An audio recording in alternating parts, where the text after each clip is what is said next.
சினிமாவை நேசிக்கும் நேச நெஞ்சங்களுக்கு சினிமா கொட்டகையின் அன்பான வணக்கம். 1936ஆம் ஆண்டு வெளியான அனைத்து படங்களையும் வரிசையாக பார்த்து வருகிறோம். அந்த வரிசையில் இப்போது நாம் காண இருக்கும் திரைப்படம் மிஸ் கமலா என்ற படமாகும்.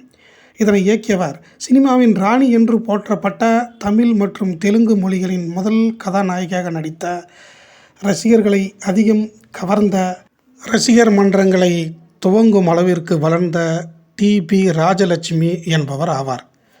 இந்தியா சுதந்திரம் அடையாத அந்நாளில் ஒரு பெண் எப்படி ஒரு திரைப்படத்தை திரைக்கதை வசனம் எழுதி, இயக்கி, எடிட்டிங் செய்து, இசைப்பணியை மேற்கொண்டு தயாரித்து நடித்து வழங்கினார் என்பது பெரும் வியப்பு.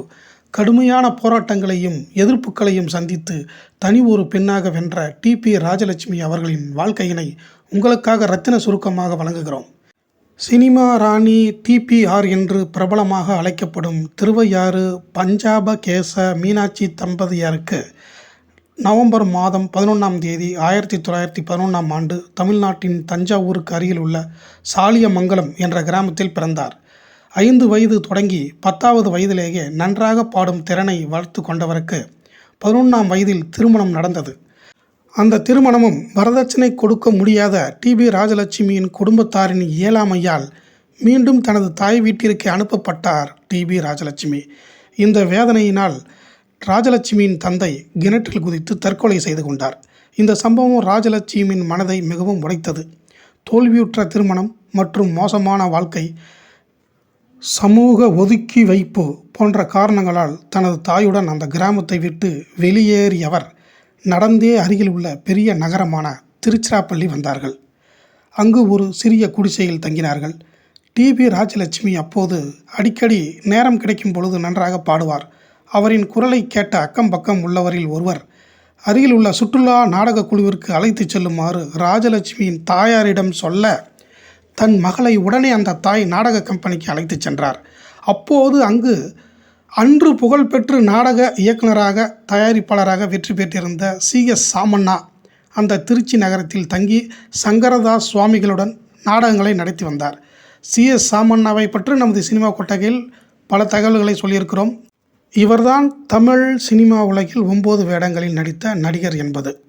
12 வயது கூட நிரம்பாத டி.பி. ராஜலட்சுமியின் பாடும் திறனை சோதித்த சாமண்ணா தமது நாடக குழுவில் ஏற்க மறுத்தார். அந்த காலத்தில் பெண்கள் மற்றும் குழந்தைகள் வேடங்களில் நடிப்பது பெரும்பாலும் ஆண்கள்தான்.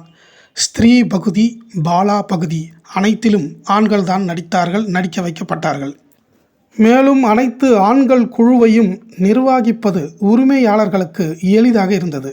சிறுமியான டி.பி. ராஜலட்சுமி ஆடிஷனில் பங்கேற்று பாடும்போது சி.எஸ். சாமண்ணா அவரின் திறமையை போற்றினாலும் தனது குழுவில் ஒரு பெண்ணை சேர்ப்பது குறித்து அவர் சந்தேகத்துடன் மறுத்தார். இங்குதான் டி.பி. ராஜலட்சுமிக்கு ஒரு ஆதரவு குரல் வந்தது. நாடக சக்கரவர்த்தியான சங்கரதாஸ் சுவாமிகள் உள்ளே நுழைந்தார். என் வார்த்தையை கவனியுங்கள், அவள் நாடக உலகில் அடுத்த பெரிய சூப்பர் ஸ்டாராக போகிறாள் என்று அவர் சொன்னதும் சி.எஸ். சாமண்ணா டி.பி. ராஜலட்சுமியை தன் குழுவில் இணைத்து கொண்டார். இதன் மூலம் நாடகங்களில் நடித்த முதல் பெண் என்ற பெயரை பெற்றதுடன் மாதத்திற்கு 50 ரூபாய் சம்பளத்தில் சேர்க்கப்பட்டார். பல நாடகங்களில் நடித்தார். பார்வையாளர்களை காந்தம் போல் ஈர்த்தார். அவரே எழுதி பாடிய சுதந்திர போராட்ட பாடலான பறந்து போங்கடா வெள்ளை கொக்குகளா என்ற பாடல் மிக பிரபலமடைந்தது. அப்போது சுதந்திர போராட்டம் கடுமையான காலகட்டத்தில் இருந்ததால் ராஜலட்சுமியின் பாடல்கள் மேலும் மேலும் மக்களை அதிகம் கவர்ந்தன. இப்போது டி.பி. ராஜலட்சுமியின் கணவரின் விவாகரத்து வந்தது. அதை தூக்கி எறிந்துவிட்டு முழு மூச்சில் நடிக்கத் தொடங்கினார். பவளக்கொடி என்ற நாடகத்தில் எம்.கே. தியாகராஜ பாகவதரன் நடித்ததுடன் படத்திலும் நடித்தார். அது படமாகவும் வெளிவந்து வெற்றி பெற்றது. ஜனாதிபதி மாளிகை மற்றும் பர்மா, மலேசியா என்று சுற்றுப்பயணம் மேற்கொண்டார். அப்போது ஊமை படங்களுக்கு ஒப்பந்தம் செய்யப்பட்டார். அவரின் முதல் படமான கோவலன் என்ற படத்தில் மாதவியாக நடித்தார். மேலும் உஷா சுந்தரி என்ற படத்திலும் நன்றாக நடித்து பிரபலமானார். 1930ஆம் ஆண்டில் டி.பி. ராஜலட்சுமி குறத்தி பாட்டும் நடனமும் என்ற குறும்படத்தில் நடித்து அனைவரையும் அசத்தினார். அதில் அனைத்து பாடல்களையும் இவரே பாடி நடனமாடி நடித்தார். அந்த படத்தை பார்த்த பம்பாய் திரைப்பட இயக்குனர், தயாரிப்பாளர் அந்தேசிர் ஈரானி டி.ஆர். ராஜலட்சுமி நடிப்பை பார்த்து வியந்து ஒப்பனை சோதனை செய்து 1931ஆம் ஆண்டு வெளியான தமிழ் மற்றும் தெலுங்கின் முதல் பேசும் படமான காளிதாஸ் திரைப்படத்தில் நடிக்க வைத்தார். இந்த படம் புராண படமாக இருந்தாலும் இதிலும் காந்தி கை ராட்டினமே என்ற பாடலை பாடி இந்தியாவின் தேசிய பற்றை உணர்த்தினார். இந்த பாடல் கதைக்கு சம்பந்தம் இல்லாமல் இருந்தாலும் படத்திற்காக பாடினார், சுதந்திரத்திற்காக பாடினார். இப்படம் வெளியாகி சூப்பர் ஹிட் ஆனது. இதை நமது சினிமா கொட்டகையில் பார்த்து நீங்கள் அறிந்து கொள்ளலாம். மேலும் டிபி ராஜலட்சுமி பிரிட்டிஷ் ஆட்சியை எதிர்த்து சுதந்திர பாடல்களை பாடியமைக்காக பல தடவை கைது செய்யப்பட்டார். சிறை தண்டனை அனுபவித்து வெளியே வந்து மீண்டும் சுதந்திர தாகத்தை மக்களுக்கு ஊட்டிக்கொண்டே இருந்தார். தன்னுடன் நாடகத்தில் நடித்த டிவி சுந்தரம் என்பவரை திருமணம் செய்து கொண்டார். அவர் நாரதராக நடிப்பதில் வல்லவர். இப்படியாக பிரிட்டிஷ் ஆட்சியை எதிர்த்ததில் அவர்களின் கண்காணிப்பில் இருந்தவர் தந்தை பெரியாரின் சுயமரியாதை இயக்கத்தின் ஆதரவாளராகவும் இருந்தார். தந்தை பெரியார் டிபி ராஜலட்சுமியை சகோதரி என்றுதான் அழைப்பாராம். அது மட்டுமன்றி பெண் சிசு குழந்தைகளை கொல்பவர்களை எதிர்த்தார். அந்த குழந்தைகளை தாமே வளர்த்து படிக்கவும் வைத்தார். அப்போது மராத்தியில் இருந்து கேஷாராவ் டைபர் என்பவர் நந்தகுமார் என்ற படத்தை தமிழில் தயாரித்தார். அந்த படத்தில் டிபி ராஜலட்சுமியை ரவிக்கையின்றி நடிக்கச் சொன்னார்கள். நடிக்கவே முடியாது என்று வெளியே வந்தார். மீண்டும் சமாதானம் செய்யப்பட்டு அந்த படத்தில் நடித்து கொடுத்தார். 1936ஆம் ஆண்டு கமலவல்லி என்ற நாவலை எழுதினார். அதைத் தொடர்ந்து விமலா, சுந்தரி, வஸ்திகா, உரையின் வாள் போன்ற நாவல்களையும் புதினங்களாக எழுதி முடித்தார்.